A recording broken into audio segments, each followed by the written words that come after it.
This channel does not promote any violent, harmful, or illegal activities. All content provided by this channel is meant for an educational purpose only. Top quality और consistent performance के लिए सिर्फ silver pump नाम याद रखना। ভারতের বাজারে এখন একটা কারেকশন চলছে। বিনিয়োগকারীরা বিভিন্নভাবে পরিমাপ করছেন কোন স্টক কত সস্তা। আর মাপার ক্ষেত্রে সবচেয়ে বহুল ব্যবহৃত একক হল প্রাইস টু আর্নিং রেশিও বা পিই রেশিও। কোনো সংস্থা শেয়ার প্রতি কত আয় করে তা দিয়ে ওই সংস্থার শেয়ারের দামকে ভাগ করলে পাওয়া যায় পিই রেশিও। কোনো সংস্থার পিই কম হওয়ার অর্থ সেই সংস্থার শেয়ার অনেক কম দামে বাজারে পাওয়া যাচ্ছে। আর পিই রেশিও একের কম হওয়া মানে তো সোনায় সোহাগা। কোনো সংস্থার কম পিই সেই সংস্থার বৃদ্ধি, লাভ করার সম্ভাবনা ও শিল্পের বিভিন্ন সমস্যা নিয়ে উদ্বেগের বাস্তব চিত্রটা সামনে নিয়ে চলে আসে। আবার উল্টো দিকে যদি পিই বেশি হয় সেক্ষেত্রে সেই শেয়ারকে অনেক বেশি দামি বলেই মনে করেন বিশেষজ্ঞরা। বাজারের এখন যা অবস্থা, অর্থাৎ যখন হুড়মুড়িয়ে পড়ছে বিভিন্ন শেয়ারের দাম, তখন যেসব শেয়ারের পিই রেশিও অনেক কমে গিয়েছে সেদিকে নজর দেওয়া যেতেই পারে।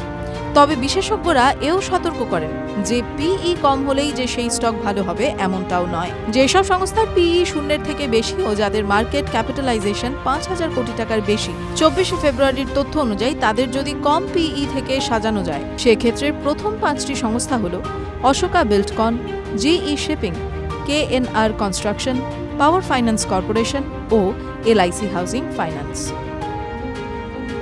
অশোকা বিল্ডকন এই সংস্থার মার্কেট ক্যাপিটালাইজেশন 5,497 কোটি টাকা, পিই রেশিও 3.64। অন্যদিকে এই সংস্থা যে ইন্ডাস্ট্রিতে রয়েছে সেই ইন্ডাস্ট্রির গড় পিই 26.98। শেষ ত্রৈমাসিকে এই সংস্থার আয় যেমন বেড়েছে তেমনই বেড়েছে সংস্থার লাভও। জিই শিপিং শেষ ত্রৈমাসিকে সামান্যই বেড়েছে জিই শিপিং এর লভ্যাংশ। এখন এই সংস্থার মার্কেট ক্যাপিটালাইজেশন 12,903 কোটি টাকা। সংস্থার পিই রেশিও কম হলেও এই সংস্থা যে সেক্টরে কাজ করে সেই সেক্টরের গড় পিই হল 6.37। কেএনআর কনস্ট্রাকশন সেক্টরের আরও একটা সংস্থা এই কেএনআর কনস্ট্রাকশন। এই সেক্টরের গড় পিই 26.98 আর এই সংস্থার পিই সেখানে মাত্র 5.40। আর সংস্থার মার্কেট ক্যাপ 6,571 কোটি টাকা। পাওয়ার ফাইন্যান্স কর্পোরেশন 1,28,786 কোটির মার্কেট ক্যাপ নিয়ে পাওয়ার ফাইন্যান্স কর্পোরেশন এই তালিকার বাকি 4 সংস্থার থেকে কয়েক যোজন এগিয়ে রয়েছে। এই সংস্থার পিই রেশিও 5.78 আর এই সংস্থা যে সেক্টরে রয়েছে সেই ফাইন্যান্স সেক্টরের গড় পিই 17.73। এলআইসি হাউজিং ফাইন্যান্স সেক্টরের আরেক সংস্থা এলআইসি হাউজিং ফাইন্যান্স, তাদের পিই রেশিও 5.81 আর মার্কেট ক্যাপ 29,901 কোটি টাকা। শেয়ারে বিনিয়োগ করতে চাইলে সেই শেয়ারের বিষয়ে যথাযথ অনুসন্ধান ও অ্যানালাইসিস করুন। এই ভিডিও শুধুমাত্র শিক্ষাগত উদ্দেশ্যে।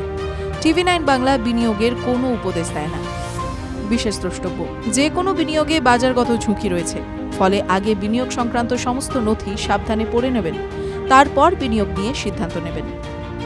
TV9 Bangla digital.